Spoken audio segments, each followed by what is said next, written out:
everyone, and welcome to the Fishhead Creations podcast, where I pull out one of my interesting knitting projects every time and talk you through the details. Today's podcast is 2 days late. Those of you who follow me on Instagram will have seen that I was in Oslo over the weekend. So I visited a friend, but also went to Oslo Strikke Festival, which was interesting. I love the location because it's in an open air museum with all sorts of old buildings from all over Norway. But I don't usually take classes when I go to knitting festivals, and I'm there for the marketplace. And this time most of it was outside, and it was raining quite heavily most of the time, so it wasn't too much fun to just browse all the vendors. But still, there were wonderful, beautiful things. I didn't actually purchase anything there, except for a lip balm from P4 Chen from the Photography Farm and a few stitch markers to give away to a friend. And she also gifted me a set of her wonderful laser cut stitch markers, the tiny wooden ones. You obviously will have seen them. She's quite everywhere on the internet right now. And she gave me a set of those to give away on the podcast. So thank you so much, Patricia, if you ever come across my podcast here. I have decided that I will hold on to those stitch markers, so this little giveaway set, for a little while longer, and when we hit either 75 or 100 subscribers here on the podcast, I will then give away that lovely set with maybe a few other goodies. So it was really exciting to just be recognized as an actual podcaster, because I don't really feel like that, because no one's watching what I'm doing. I'm really doing it for myself and one or two friends that I'm documenting what I'm knitting on and my modifications, but we shall see. Maybe it will grow. Also, there are quite a few planes crossing over, but I didn't want to close my windows, so I hope they stop now. And I hope the landscaping workers don't come back, so we shall see. If it gets too loud, I will close the window, but please excuse some ambient noise. Also, if I'm sniffling a bit, I'm sorry, but I have no idea why, but my allergies are acting up again. They seem to do that every time I'm just tired and exhausted, and it was a whirlwind of a trip. I left early on Thursday morning and came back around early afternoon on Sunday. And then on Monday I had to travel for work to another city, so I usually work from home, but I had to go into the office, which meant another 11 hours round trip, and then I just fell into bed on Monday. And I worked from home yesterday, so today is Wednesday, so yesterday and Tuesday I worked from home and just barely made it through the day. And today I wanted to sleep in. I usually get up at 7. At 7:20, they started cutting the grass outside our window and the planes started coming in, and it was just so loud I couldn't sleep anymore, so I got up at 7:30 on the day I was supposed to sleep in. So yeah, I'm still quite tired. I hope it doesn't affect my ability to speak coherently too much, because as you also may have seen on Instagram, I have finished a really, really exciting project. Isn't it beautiful? I'm so proud of this. This is my first all-over adult-sized colourwork garment.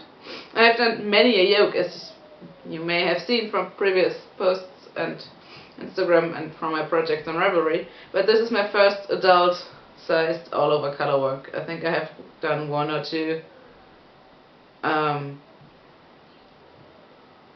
children-sized, and obviously I've done kofte, but I do not really consider that lice pattern all-over colourwork.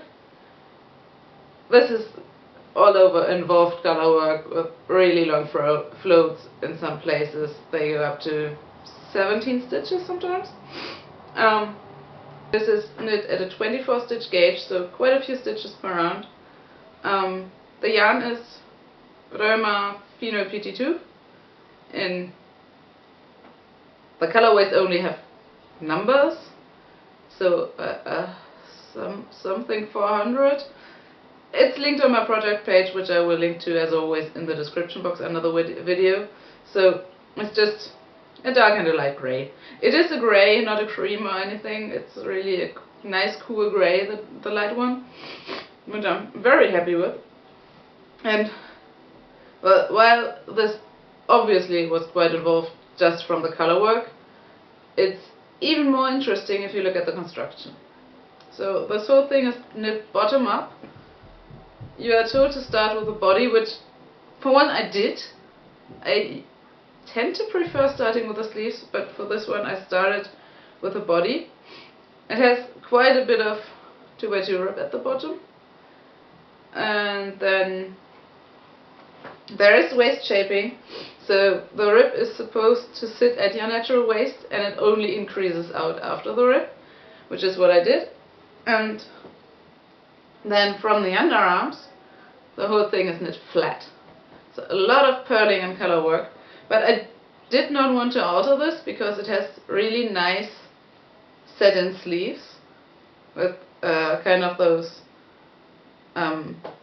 stair decreases. So you cast off a certain amount of stitches to start off, I think 10, then 5 or whatever, and it's really hard to add a steek to these decreases, to these bind-off stitches. If you only decrease at the beginning of the round, you can just put in steek stitches and cut it open later. But if you're binding off so many stitches at a time over several rounds, it's not really a good thing to do steek stitches.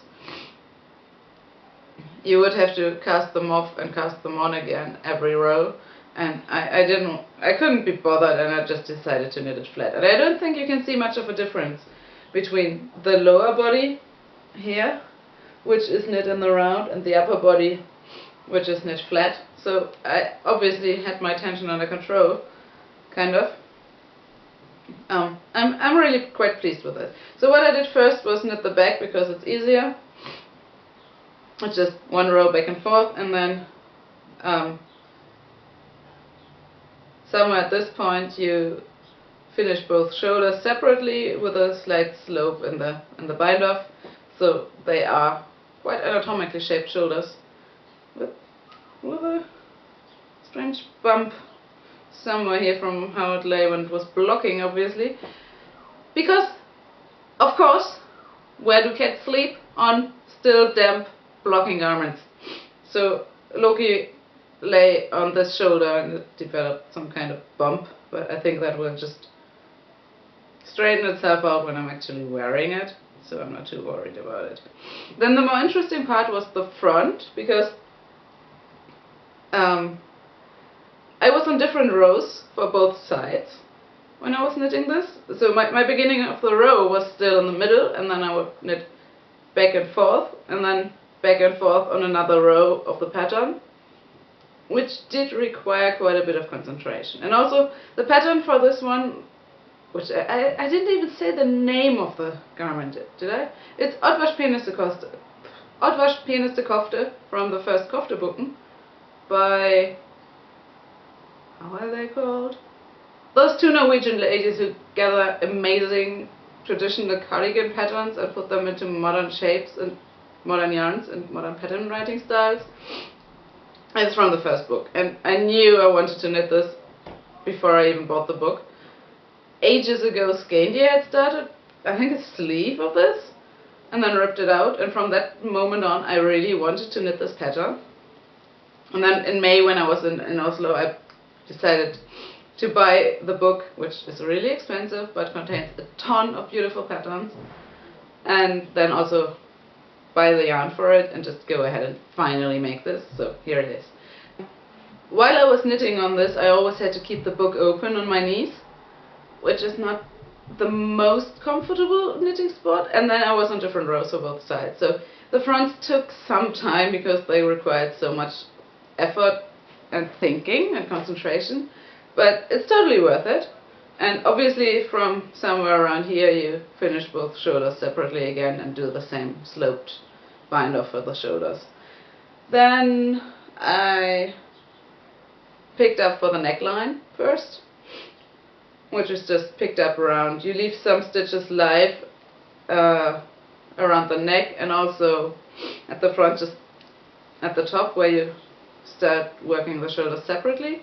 So you pick up those stitches and then pick up some more for the neckline itself, and knit again in 2x2 ribbing back and forth for, I think it calls for 8 rows, which I read after I had knit 10, so I did 10 rows, but it's fine, it's completely fine. Then, while it was still attached in the middle, it was before I cut the steek, I went ahead and picked up for the button band, which is the only major modification I made to the pattern. In the book it calls for a garter stitch button band, so back and forth over just a few stitches, to be sewn on after the fact. So you knit it separately and just completely sew it on, which I didn't want to bother doing and figuring out the length that it would have to be, and also I just preferred the look of the button band being the same type of knitting, so in this case 2x2 rib, that all the ribbing was. I just think it looked more coherent and complete. So I did that. I picked up those stitches at a ratio of 1 stitch for every 2 rows, which is my usual go-to for button bands because I have such a short row gauge, and I knew I needed to stretch them out quite a bit, but this is a non-superwash woolen spun yarn. They stretch out widthwise anyway, and so with a good wet blocking I could get it to the perfect length, and it doesn't pucker, it doesn't do any waves. I think it's just the ratio that fits my knitting and my yarn choices best, so that's what I did. It worked out. So yeah, I pick up 1 stitch for every 2 rows, except for the bottom and the top, where I pick up 3 stitches, 1 for every row, just so it doesn't pull in at that point. I hope that makes any sense at all.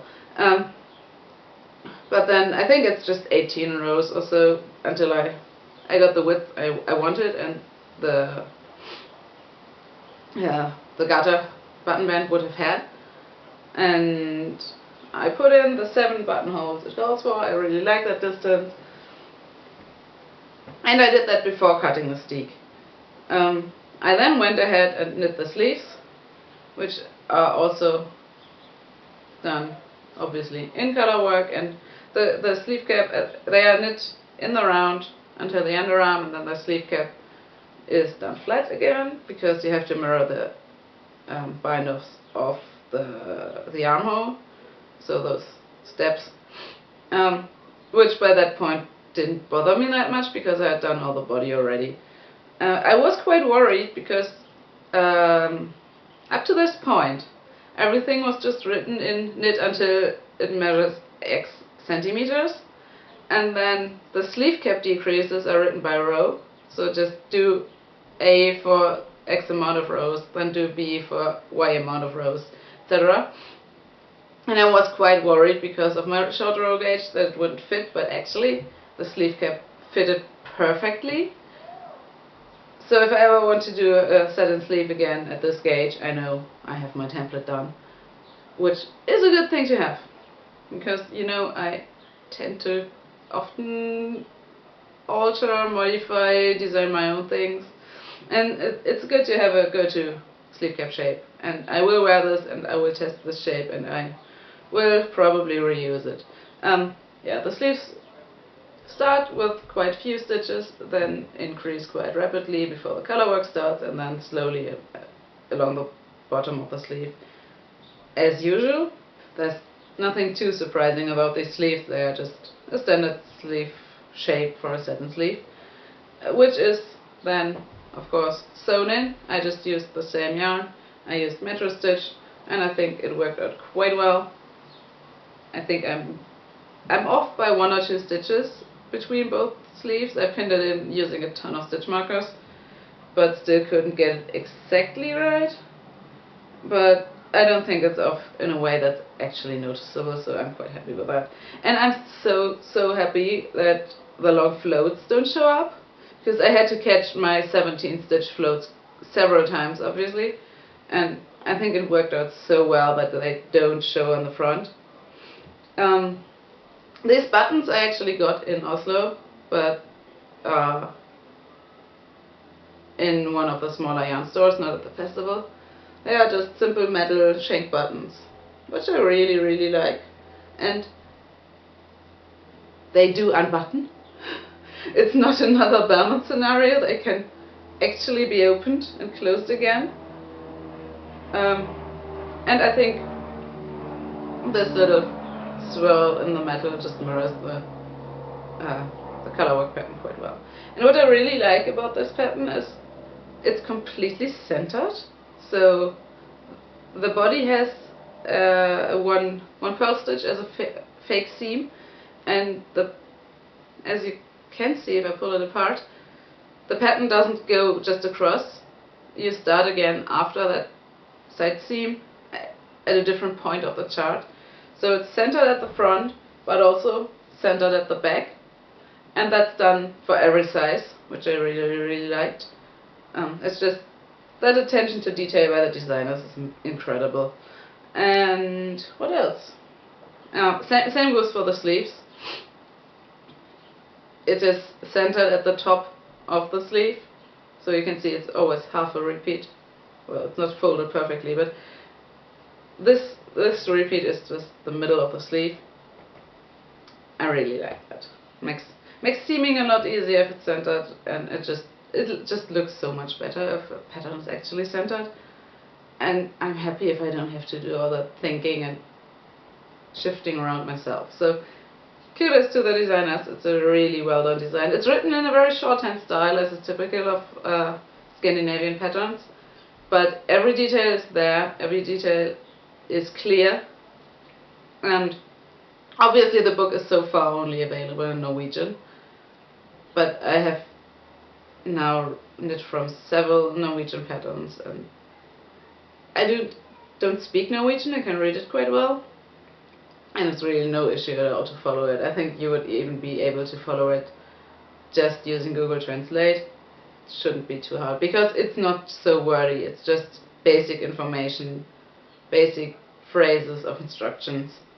So you would even be able to follow this just using Google Translate if you have basic garment construction experience, I'd say personally. So then, when I had sewn it all together, I had knit the button bands, etc. I washed it. I prefer to wash my garments before I steek them, especially in those that I do not plan on machine sewing the steek, because this is such a sticky, woolly yarn. I didn't think it needed machine sewing, and it absolutely didn't. What I did, so here's the steeked edge. I didn't find a nice ribbon to put over it, so for the time being it's just raw. But I went in with a thinner thread of a non-superwash yarn. I used hot super soft, and just tacked it down every few rows so it doesn't fuzz around and doesn't get moved too much. So this should easily make it felt in place as soon as I start wearing this garment, which I haven't done. I've tried it on before I washed it and it fit well, but I wanted to keep it pristine for the podcast, and also because I plan to wear it to a wedding later this year. I don't think I will wear it before that, because I just want it fresh and new. Yeah, so I think that's already everything. It's quite cropped, as you can see. It's full length sleeves, which I like. You know, I like my long sleeves, but the body is quite cropped. I did it slightly longer than called for, I think, but only by 1 or 2 centimeters, and it's meant to be worn over dress, more so than over trousers, over jeans, and I think it works quite well. I can also wear it over jeans, it's long enough for that, but it is quite cropped compared to most of my other garments.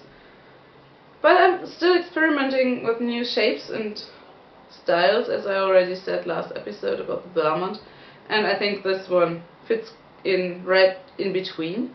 It's still colourwork, it's woolly, non-superwash wools, but it's also a different kind of shape than I've done before, and I'm really excited to see how it fits into my wardrobe and fits into my style, and I really, really just like it. Yeah, that's it. I don't think I have any more things to say about this. other than I love it, I'm happy I've knit it, and I'm really ready to knit more all over colorwork garments for myself. So yeah, and I'm really excited to see how this wears as well, because it's my first garment for myself knitted finu.